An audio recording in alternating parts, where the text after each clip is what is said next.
Assalamualaikum warahmatullahi wabarakatuh. Saya Dwi Agatharul David dengan NIM 25040200095.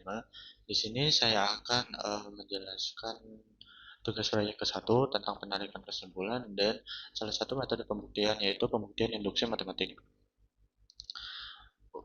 Yang pertama itu penarikan kesimpulan. Untuk penarikan kesimpulan tersendiri, kita memerlukan beberapa aturan penyimpulan.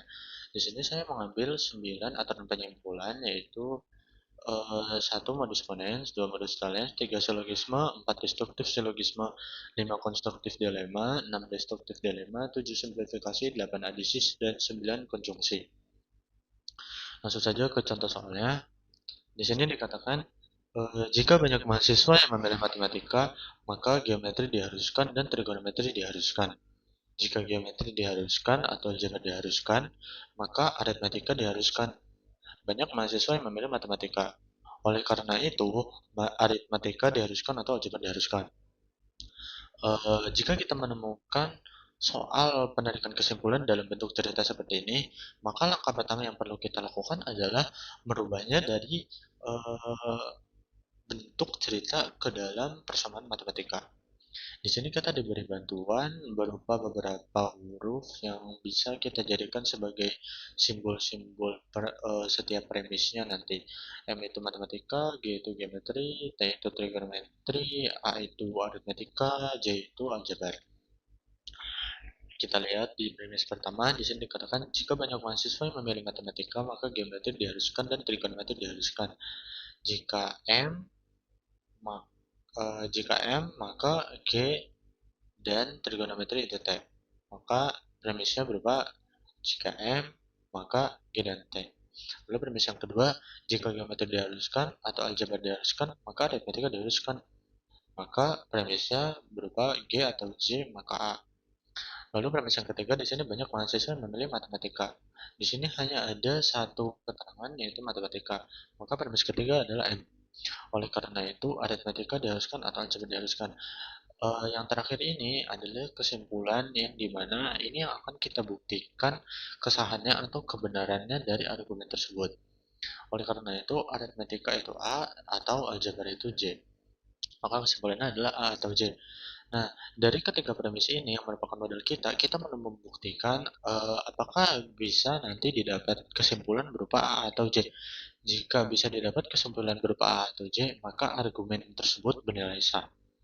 Langsung saja, uh, premis ke-1 dan premis ketiga dilakukan modus ponens, didapat premis keempat yaitu G dan T. Lalu dari premis keempat dilakukan simplifikasi, didapat premis kelima yaitu G. Lalu premis kelima diadisi dengan huruf J, didapat premis keenamnya yaitu G atau J. Selanjutnya, premis kedua dan premis keenam dilakukan modus ponens, didapat premis ketujuhnya yaitu A, dan premis ketujuh diadisi dengan huruf J. Didapat premis ke-8 yaitu A atau J. Ini kita sudah mencapai kesimpulan yang tadi akan kita buktikan. Sehingga dapat kita katakan atau dapat kita simpulkan bahwa argumen tersebut bernilai sah atau benar.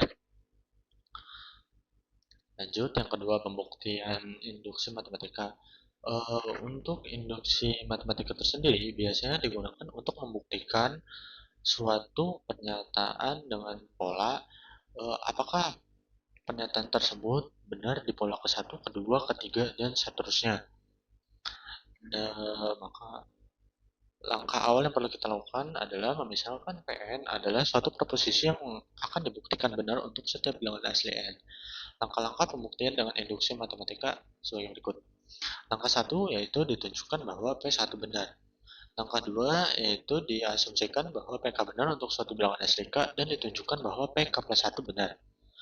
Jika langkah-langkah 1 dan 2 berhasil ditunjukkan kebenarannya, selanjutnya disimpulkan bahwa PN benar untuk setiap bilangan asli N. Langsung saja ke contoh soal di sini. Dengan menggunakan induksi matematika, buktikan bahwa 2 plus 4 plus 6 plus seterusnya plus 2N sama dengan N dikali N plus 1. Maka kita perlu memisahkan ini ke dalam bentuk PN. Misalkan PN 2 plus 4 plus 6 plus seterusnya plus 2N sama dengan N dikali N plus 1. Kita masuk ke langkah pertama yaitu uh, menunjukkan bahwa P1 benar. P1 2 sama dengan 1, N kita ganti dengan 1, 1 plus 1, 2 sama dengan 1 dikali 2. Pernyataan tersebut benar. Karena langkah 1 sudah benar, maka kita bisa melanjutkan ke langkah kedua. Asumsikan PK benar untuk suatu bilangan asli K, yaitu 2 plus 4 plus 6 plus seterusnya plus 2. Ini kita ganti dengan K menjadi 2K sama dengan K dikali K plus 1. Ini kita sebut sebagai persamaan 1. Lalu akan ditunjukkan bahwa P kali K plus 1, 2 plus 4 plus 6 plus seterusnya plus 2 dikali K plus 1 sama dengan K plus 1 dikalikan K plus 1 plus 1 itu benar. Maka berdasarkan persamaan 1 diperoleh 2 plus 4 plus 6 plus seterusnya plus 2K plus 2 dikali K plus 1 sama dengan K dikali K plus 1 ditambah 2 dikali K plus 1. Kita kalikan K dikali K itu K kuadrat ditambah K dikali 1 itu K ditambah 2 dikali K itu 2K ditambah 2 kali 1 itu 2. Karena ini ada variabel yang sama maka bisa kita jumlahkan menjadi K kuadrat plus 3K plus 2. Lalu bisa kita faktorkan menjadi K plus 1 dikali K plus 2. Lalu K plus 2 bisa kita uraikan menjadi K plus 1 plus 1. Nah, hasil akhir yang kita dapatkan sesuai dengan PK plus 1 yang awal tadi. Maka bisa katakan bahwa pernyataan tersebut benar-benar, sehingga langkah akhir yang dapat kita lakukan adalah membuat kesimpulan. Jadi, terbukti bahwa PK plus 1 benar, sehingga berdasarkan induksi matematik dapat disimpulkan bahwa Pn 2 plus 4 plus N plus seterusnya plus 2N sama dengan N dikali N plus 1 selalu benar untuk setiap bilangan asli N. Baik, sekian penjelasan tentang proyek video, tugas video proyek ke-1 dari saya. Saya Dwi Dovi dengan NIM 250402009. Terima kasih. Wassalamualaikum warahmatullahi wabarakatuh.